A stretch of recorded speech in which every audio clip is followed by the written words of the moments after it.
How to fix WhatsApp not working on iPhone. Hello everybody, welcome back to my channel. This is me, Pipin Bisnath, and today I'll guide you on how you can fix WhatsApp not working on iPhone. Now first, there are a couple of fixes. You can turn off your device and turn it on again, or you can restart it. You can turn mobile data on, that is you can switch in between your networks. If you are connected to Wi-Fi, you want to switch to mobile data. If you are on your mobile data, you can switch to Wi-Fi. Now you can either turn airplane mode on and off again. Now if these are the basic ones, now these are the basic fixes. If you want to check if there is the update available, you can head into your app store and there you can search in for WhatsApp.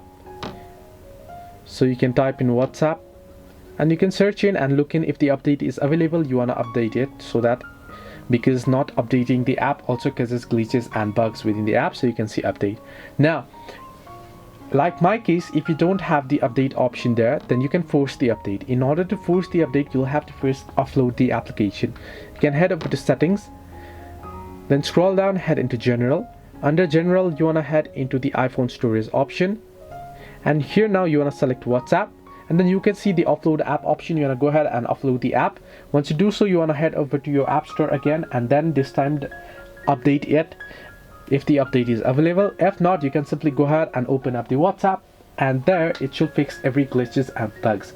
If this all doesn't help, then you want to make sure that it's not the issue within the WhatsApp servers itself. So this way you can fix WhatsApp not working on iPhone. Hope this helped you. Do like and subscribe, and do not forget to leave a comment down below if you have any further issues.